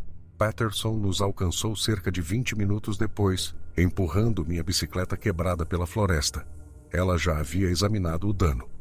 Essa linkagem está completamente destruída, disse ela, balançando a cabeça. Deve ter sido uma queda e tanto. Foi. Eu disse simplesmente. O resto da caminhada foi sem intercorrências. Chegamos à antiga estrada madeireira por volta das 4 da tarde, onde minha Silverado estava estacionada exatamente onde eu a havia deixado naquela manhã, quando o mundo fazia sentido e o Bigfoot era apenas um mito para pessoas que assistiam a muitos documentários sobre críptidos. Rivera me ajudou a entrar no veículo do guarda, um Ford Explorer mais novo com as marcas do serviço florestal nas portas, enquanto Patterson prendia minha bicicleta arruinada na caçamba. Eles me levaram por 45 minutos até o centro médico do condado de Sevier, com Rivera conversando sobre a área, as trilhas, a indústria do turismo. Conversa normal que parecia completamente surreal depois do que eu havia experimentado. No hospital, os raios-x confirmaram o que todos nós suspeitávamos. Pulso fraturado, uma fratura limpa no rádio que precisaria de gesso por 6 a 8 semanas. O médico do pronto-socorro, um homem de aparência cansada na casa dos 50 anos que provavelmente já havia visto lesões de turistas demais para contar, receitou analgésicos. Me disse para procurar um ortopedista em 1 semana e me mandou embora com instruções para manter o gesso seco e evitar atividades extenuantes. Rivera esperou enquanto eu era atendida. Depois me levou de volta ao início da trilha onde minha caminhonete estava estacionada. Patterson já havia partido, provavelmente de volta às tarefas de patrulha regulares, ou à papelada, ou o que quer que preenchesse a tarde de um guarda florestal. Você vai conseguir dirigir? Ele perguntou enquanto eu tentava desajeitadamente descobrir como operar um câmbio manual com o braço esquerdo engessado. Eu me viro. Já dirigi com lesões piores. Isso era verdade. Uma vez, dirigi até o hospital depois que um acidente de corrida me deixou com um ombro deslocado, dirigindo com uma mão e trocando de marcha com os joelhos. Ok. Bem, cuide-se, Sra. Whitmore, e talvez se atenha às trilhas estabelecidas por um tempo. Essas montanhas têm um jeito de surpreender as pessoas que se aventuram muito fundo no sertão. Talvez. Ele começou a caminhar de volta para seu veículo. Depois se virou. Aquela filmagem que você tem, disse ele, acenando para minha Camelback, onde eu havia guardado a câmera view. O que quer que esteja nela, pense cuidadosamente antes de compartilhar com alguém. Uma vez que algo assim está por aí, você não pode controlar o que acontece com isso. ou o que acontece com o que quer que você tenha filmado. Ele sabia. De alguma forma, ele sabia que eu tinha a filmagem. Talvez ele tivesse visto o suporte da câmera no meu capacete. Talvez ele pudesse ler no meu rosto o olhar de alguém carregando um segredo que era pesado demais para guardar e perigoso demais para compartilhar. Vou pensar. Eu disse. Obrigada. Por tudo. Ele assentiu uma vez e voltou para seu Explorer. Eu o observei ir embora. Depois sentei na minha caminhonete por um longo momento, encarando a Camelback no banco do passageiro. A câmera estava lá. A filmagem. Prova de algo impossível. Rivera estava certo. Divulgá-la mudaria tudo. Não apenas para mim, mas para aquelas criaturas. Caçadores viriam, armados com rifles, sede de sangue e sonhos de troféus. Cientistas desceriam sobre essas montanhas com equipamentos e ambições que perturbariam todas as criaturas por quilômetros em todas as direções. Criptozoólogos, céticos e todos os demais inundariam as florestas, pisoteando habitats, deixando lixo e fazendo barulho que levaria tudo que é selvagem a se esconder ou à extinção. Pensei naquele momento em que os três estavam na beira do prado, olhando diretamente para onde eu estava escondida. Eles sabiam que eu estava lá. Eles poderiam ter acabado comigo a qualquer momento durante aquela perseguição. Em vez disso, eles se viraram e foram embora. Mostraram misericórdia, ou contenção, ou algo que eu não conseguia compreender totalmente. Eu lhes devia a mesma consideração. Liguei a caminhonete, desajeitada com o gesso, mas administrável, e voltei para Knoxville. A viagem levou mais de 1 hora, me dando muito tempo para pensar sobre o que eu havia vivenciado e o que faria a respeito. Quando cheguei ao meu apartamento perto da universidade, eu havia tomado minha decisão. Ou achava que tinha. Levei a Camelback para dentro, coloquei-a na minha mesa da cozinha e a encarei por um longo tempo enquanto a luz da tarde se transformava em noite. Então, peguei a câmera Vaio e a conectei ao meu laptop com um cabo Firewire. A fita mini DV havia gravado intermitentemente ao longo do dia, a câmera capturando imagens automaticamente sempre que movimento ou som acionava o sensor. Apertei o play e assisti. A filmagem era ainda mais incrível do que eu imaginara. Tremida, sim. Frequentemente apontada na direção errada por causa de como a câmera havia sido torcida no meu capacete durante o caos fora da trilha. Mas havia tomadas claras que me deixaram sem fôlego. O encontro inicial. Aquele rosto me olhando através das folhas de rododendro. Depois, erguendo-se em toda a sua altura. Aquela forma maciça silhuetada contra a copa da floresta. A perseguição. Vários vislumbres de pelo escuro se movendo pelas árvores a uma velocidade impossível, mantendo o ritmo comigo enquanto eu levava minha bicicleta ao limite. A ponte. A criatura parada do outro lado do riacho, me observando ir embora. Aqueles olhos encontrando os meus à distância. E, finalmente, os três na beira do prado. Seu tamanho e poder inconfundíveis. Mesmo à distância. A maneira como se comunicaram. Depois se viraram e partiram.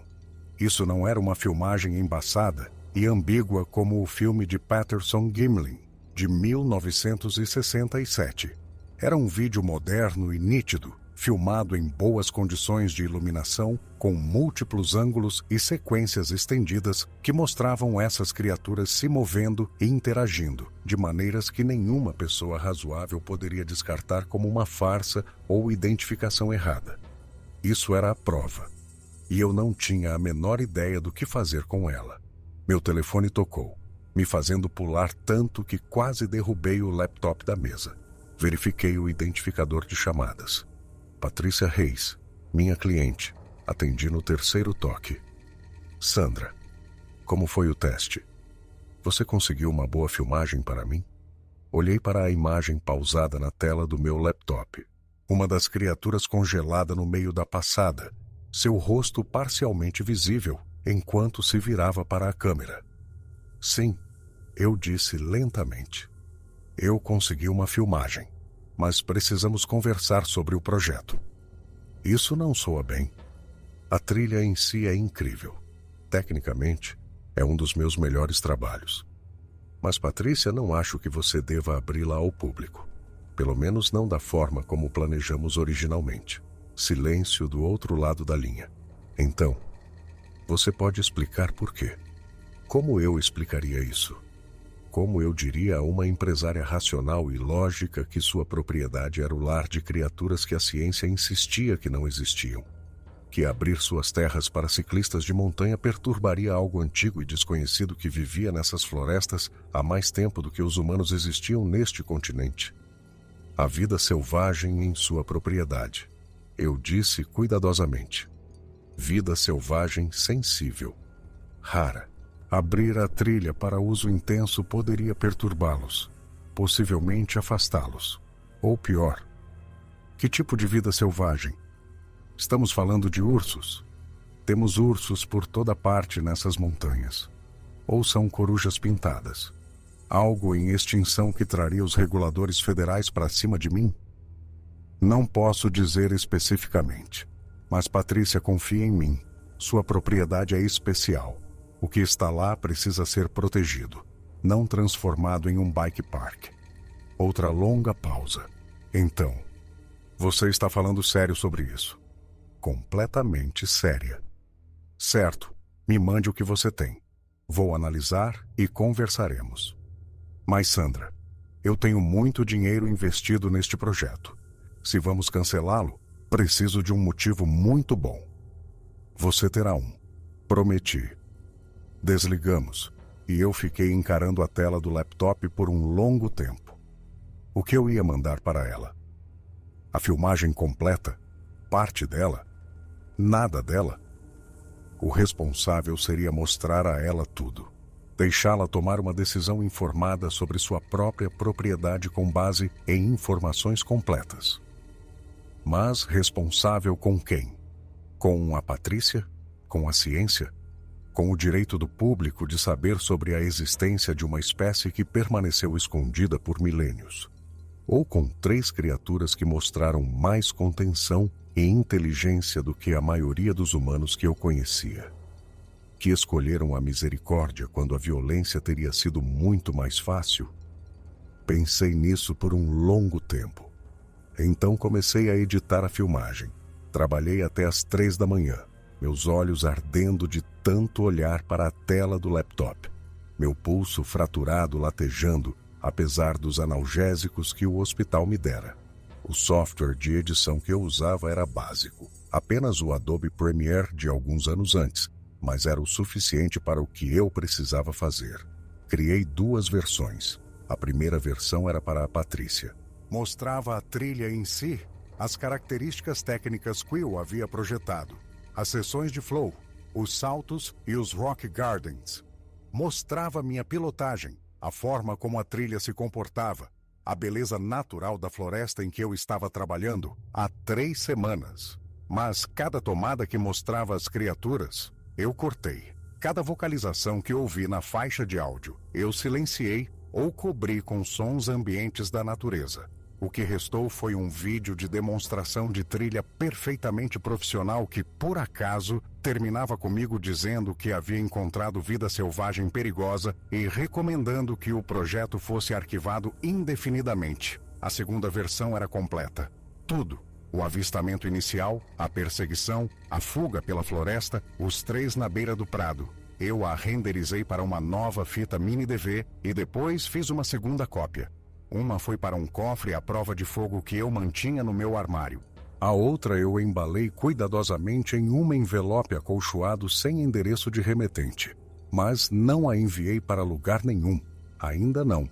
Talvez nunca. Eu só precisava saber que existia em algum lugar além do meu apartamento. Um seguro, talvez. Ou uma prova para alguém se algo acontecesse comigo. O sol estava nascendo quando finalmente enviei a versão editada para Patrícia por e-mail. O arquivo estava compactado, mas ainda assim levou quase 1 hora para carregar na minha conexão de internet a cabo. Então, desabei na cama e dormi por 12 horas seguidas. Meus sonhos repletos de formas escuras se movendo por florestas intermináveis. Quando acordei, Era final da tarde. Meu telefone mostrava 4 chamadas perdidas, todas da Patrícia. Liguei para ela de volta. Assisti a sua filmagem. Disse ela sem nenhum preâmbulo. É um trabalho incrível, Sandra. Essa trilha parece fenomenal. Então me explique de novo por que não estamos avançando. Você assistiu ao final, onde eu falei sobre as preocupações com a vida selvagem? Assisti e aprecio sua perspectiva, mas tenho consultores ambientais que posso contratar. Se há algo em minha propriedade que precisa de proteção, podemos contornar. Desviar seções da trilha, estabelecer zonas proibidas para bicicletas, o que for preciso. Patrícia, você não pode contornar isso. Confie em mim. Então me ajude a entender. O que exatamente você viu lá? Fechei os olhos, pesando minhas palavras cuidadosamente. Algo que traria o tipo errado de atenção para sua propriedade. O tipo de atenção que tornaria um bike park impossível de qualquer maneira. Pesquisadores, mídia, curiosos. Sua terra seria invadida por pessoas procurando por algo que não quer ser encontrado. Você está falando do Bigfoot, disse ela secamente. Você está seriamente me dizendo que viu o Bigfoot na minha propriedade. Estou lhe dizendo que vi algo que tornaria impossível desenvolver o sistema de trilhas que você queria. O que você escolhe acreditar que essa coisa era, é com você. Silêncio na linha. Eu podia ouvi-la respirando, pensando. Você filmou isso? Ela perguntou finalmente. Essa coisa que você viu. Um pouco, admiti.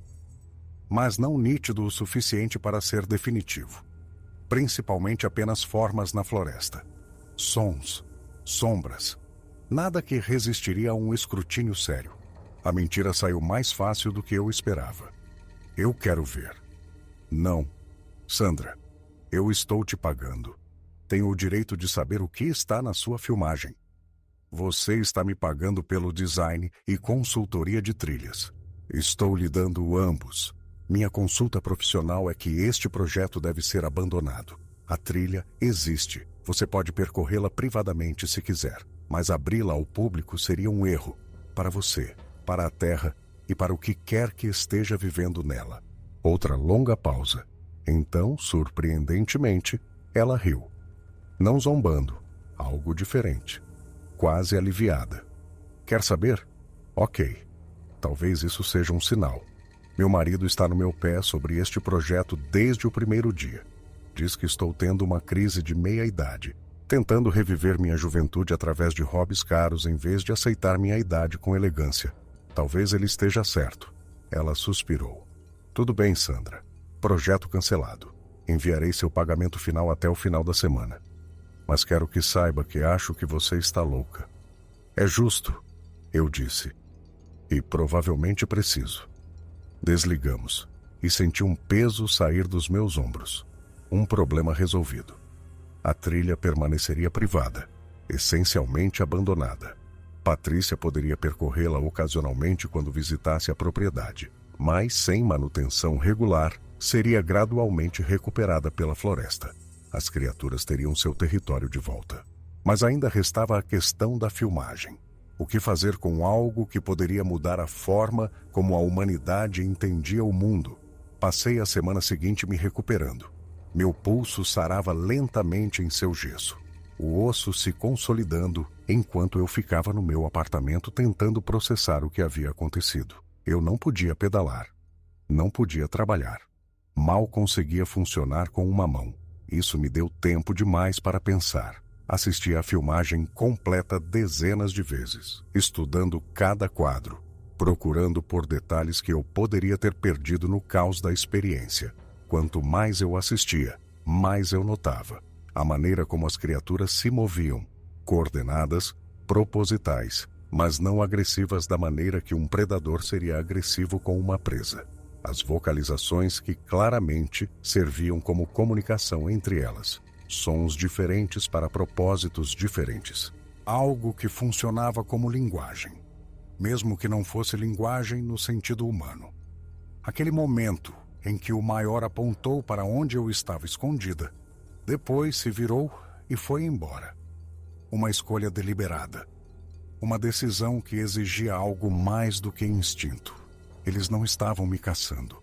Eu tinha certeza disso agora. A caça teria terminado de forma diferente. Eles teriam me pegado em minutos, se matar fosse seu objetivo. Eles eram mais rápidos que eu, mais fortes que eu, e conheciam esta floresta de maneiras que eu nunca poderia igualar. Eles estavam fazendo outra coisa, me escoltando, me encurralando para longe de algo, me testando, talvez para ver como eu reagiria à sua presença. Eu nunca saberia com certeza, mas eu estava convencida de uma coisa. Estes não eram apenas animais operando por instinto. Eles eram inteligentes, possivelmente tão inteligentes quanto os humanos, apenas vivendo de uma maneira completamente diferente. E eles mereciam ser deixados em paz. 2 semanas após o incidente, recebi uma ligação do guarda florestal Rivera. Ele conseguiu meu número do relatório do incidente arquivado quando responderam à minha chamada de rádio. Senhora Whitmore, queria saber como você está. Ver como está se recuperando. O gesso sai em mais algumas semanas, eu disse. Devo voltar ao normal eventualmente. O médico diz que a fratura está cicatrizando bem. Bom, isso é bom. Ele fez uma pausa. Também queria perguntar se você tomou alguma decisão sobre aquela filmagem que fez. Como você sabia que eu tinha uma filmagem? Você estava usando uma câmera de capacete. Eu vi o suporte quando a encontramos. E você tinha aquele olhar. Que olhar? O olhar que as pessoas têm quando viram algo que não conseguem explicar. Geralmente, ou elas mal podem esperar para contar a todo mundo, ou não suportam contar a ninguém. Você parecia ser do segundo tipo. Ainda estou decidindo, admiti. Honestamente, não tenho ideia de qual é a coisa certa a fazer. Posso te dar um conselho de alguém que já esteve em uma posição semelhante? Por favor, o que quer que você tenha visto lá, sobreviveu até agora por ficar escondido, por ser cuidadoso, por nos evitar. Se você expuser isso, tudo muda. De repente, todo mundo está procurando por isso. Caçadores querem troféus. Cientistas querem espécimes. O governo se envolve com estudos e regulamentações. E a vida da coisa que você viu fica infinitamente mais complicada, possivelmente mais curta. Você acha que eles merecem proteção? Acha que valem a pena ser protegidos? Acho que se algo conseguiu se manter escondido com sucesso por milhares de anos, pode haver um bom motivo. E acho que os humanos têm um histórico bem terrível quando se trata de deixar em paz as coisas que não entendemos. Ele estava certo. Eu sabia que ele estava certo. Cada espécie que a humanidade já descobriu pagou um preço por ser conhecida. Proteção no papel muitas vezes significava perseguição na prática. Ser estudado significava ser capturado, marcado, perturbado. Mesmo a atenção científica mais bem intencionada interrompe a vida das criaturas que está tentando entender. Há outra consideração, continuou Rivera. Se você divulgar essa filmagem, sua vida também muda. Você se torna a mulher do Bigfoot. Cada decisão que você tomar, cada palavra que disser, será filtrada por essa lente. Algumas pessoas acreditarão em você, a maioria não. Algumas pensarão que você é uma mentirosa, outras pensarão que você é louca. Sua reputação profissional pode sofrer. Oportunidades de trabalho desaparecem. Não é um caminho fácil. Você parece estar falando por experiência própria. Mostrei minhas fotos para um colega uma vez. Apenas as fotografias das pegadas. Nada mais dramático que isso. Em uma semana, a história se espalhou por todo o posto de guarda. Metade das pessoas achava que eu as tinha falsificado. A outra metade achava que eu era ingênuo ou mentalmente instável. Levei anos para reconstruir minha credibilidade. Ele suspirou. Não estou dizendo para não divulgar sua filmagem. Estou dizendo para ter certeza de que você entende as consequências antes de fazê-lo. Uma vez que algo está lá fora, você não pode voltar atrás. Você não pode controlar como as pessoas usam ou o que fazem com a informação. Depois que desligamos, sentei com meu laptop por um longo tempo. A filmagem completa estava na fila, pronta para ser exportada para um arquivo de vídeo que poderia ser carregado na internet. Pelos padrões de 2003, levaria horas para carregar um vídeo de 90 minutos, talvez um dia inteiro na minha conexão. Mas uma vez que estivesse lá, se espalharia. Primeiro em fóruns, depois em correntes de e-mail, eventualmente na mídia convencional. A filmagem era muito nítida, muito convincente para ser ignorada. Eu poderia mudar o mundo, provar que o Bigfoot era real, vindicar cada pessoa que já foi ridicularizada por relatar um avistamento, forçar a ciência a reconhecer que ainda existem mistérios lá fora, coisas que não se encaixam perfeitamente em categorias estabelecidas. Ou eu poderia proteger algo raro e precioso, manter um segredo que talvez merecesse ser mantido. Meu cursor pairava sobre o botão de deletar. Pensei naqueles olhos me olhando através da floresta.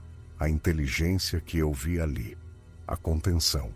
Eles poderiam ter me matado tão facilmente, me pegado em minutos e feito o que quisessem com meu corpo. Em vez disso, eles me deixaram ir. Cliquei em deletar. O computador me pediu para confirmar. Tem certeza de que deseja excluir permanentemente este arquivo? Meu dedo hesitou sobre o teclado. Então movi o cursor e cliquei em cancelar. Eu não conseguia fazer isso. Não conseguia apagar a única prova que eu tinha de que não havia imaginado tudo aquilo. Que eu não estava louca. Que o que eu vivenciei foi real e não uma alucinação induzida por trauma. Mas eu também não podia divulgá-la. Ainda não. Talvez nunca. Então copiei o arquivo para 3 locais diferentes. Um disco rígido externo que foi para o meu cofre à prova de fogo. Um CD-ROM que guardei em um cofre no meu banco. E a fita mini-DV original, que permaneceu em minha posse, verificada regularmente, para garantir que ainda era reproduzível. Então criptografei os arquivos digitais com uma senha que só eu conhecia. 14 caracteres. Uma combinação de letras, números e símbolos que memorizei e nunca anotei em lugar nenhum. E então tentei seguir com minha vida. O gesso saiu 6 semanas depois, pouco antes do dia de ação de graças. A fisioterapia foi brutal. Meses de exercícios e alongamentos para reconstruir a força e a flexibilidade em um pulso que havia sido imobilizado enquanto o osso se curava.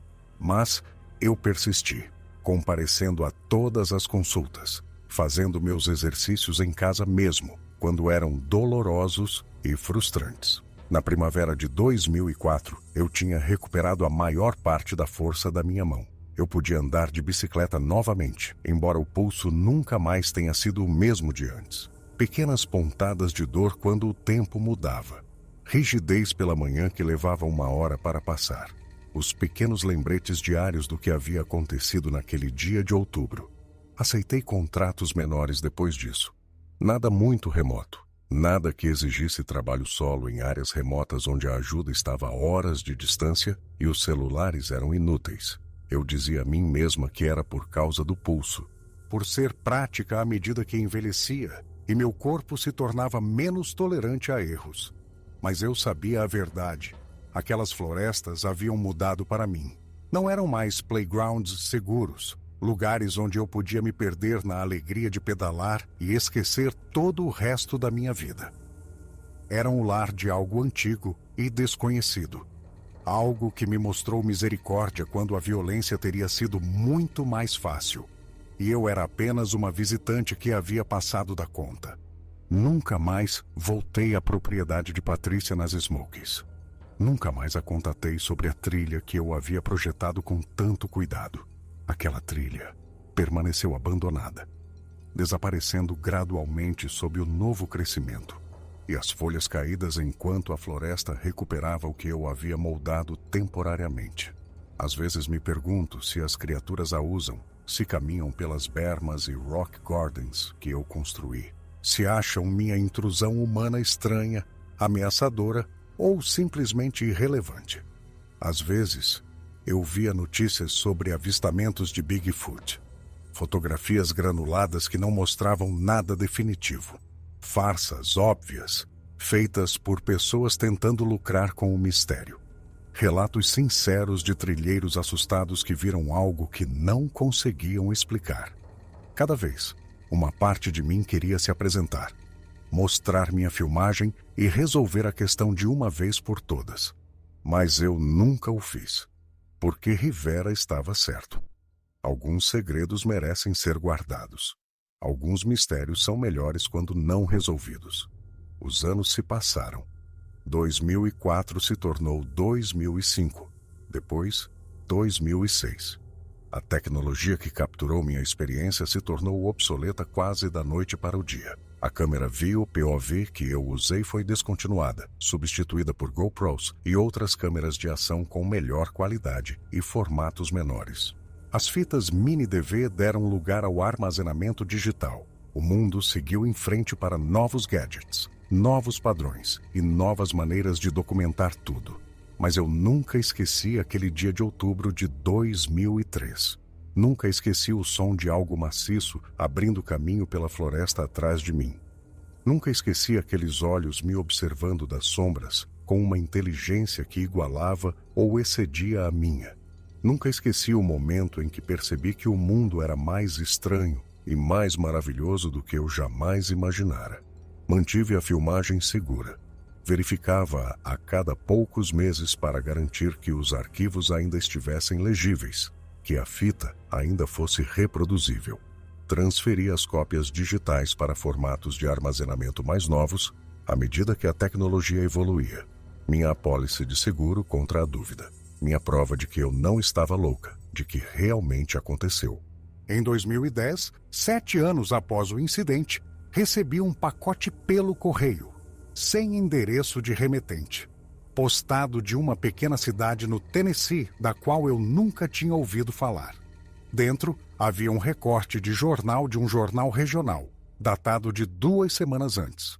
A manchete dizia: desenvolvedora imobiliária local, doa 80 hectares para Fundo de Conservação da Vida Selvagem. O artigo era sobre Patrícia Reis. Ela havia doado sua propriedade nas Smokies para uma organização de conservação, estabelecendo-a como terra permanentemente protegida, onde o desenvolvimento seria para sempre proibido. O artigo a citava, dizendo que um consultor profissional havia identificado a propriedade como lar de espécies sensíveis e potencialmente desconhecidas que mereciam proteção em vez de exploração. Anexado ao recorte de jornal, havia um bilhete manuscrito em papel timbrado do Serviço Florestal. Reconheci a caligrafia de Rivera do relatório do incidente que ele havia arquivado anos antes. Pensei que você gostaria de saber. Alguns segredos permanecem secretos. Alguns lugares permanecem protegidos. Obrigado por fazer a escolha certa. MR. Sentei na minha sala de estar segurando aquele bilhete e senti algo se soltar no meu peito. Uma tensão que eu vinha carregando por 7 anos, sem perceber totalmente. Eu havia feito a escolha certa. A filmagem ficou guardada.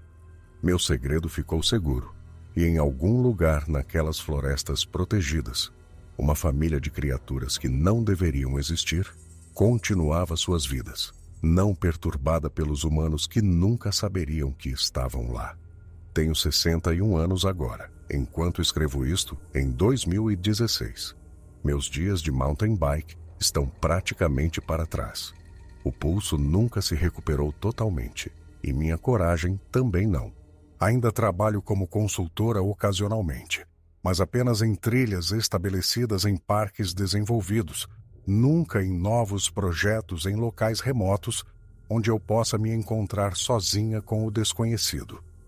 As pessoas às vezes me perguntam se eu acredito em Bigfoot, se acho que as histórias são reais, se os avistamentos têm alguma base na verdade. Eu sempre digo a mesma coisa.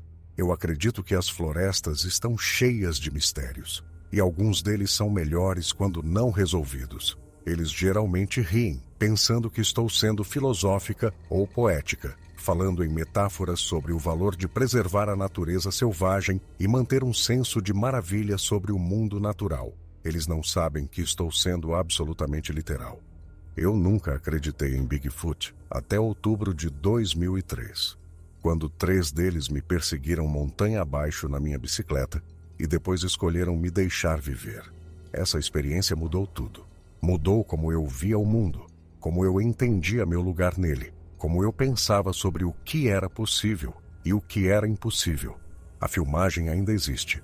Eu a verifico uma vez por ano, no aniversário daquele dia de outubro. Certifico-me de que os arquivos estão com backup em tecnologia atual, que a fita original está armazenada corretamente em um ambiente climatizado. Parte de mim espera que eu nunca precise usá-la, nunca precise provar o que aconteceu. Mas outra parte de mim é grata por ela existir, porque nos dias difíceis, quando o mundo parece conhecido demais, mapeado demais e completamente compreendido, eu posso assistir àquela filmagem e lembrar que ainda existem mistérios lá fora.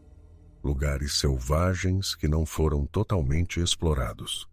Coisas que a ciência não catalogou, que as câmeras não capturaram e que o entendimento humano não diminuiu. E alguns desses mistérios te encaram de volta com olhos inteligentes. Fazem escolhas sobre ferir ou ajudar, e então desaparecem de volta na floresta como fumaça. Eu fui perseguida pelo Bigfoot em uma trilha de mountain bike em outubro de 2003. Eu tenho a prova e nunca a mostrarei a ninguém. Essa é a minha história. Esse é o meu segredo. E é assim que vai ficar. Porque eu lhes devo isso. As criaturas que poderiam ter me matado, mas escolheram a misericórdia.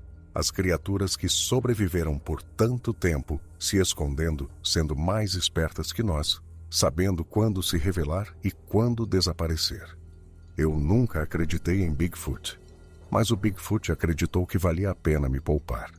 Valeu a pena confiar seu segredo a mim, e pretendo honrar essa confiança pelo resto da minha vida.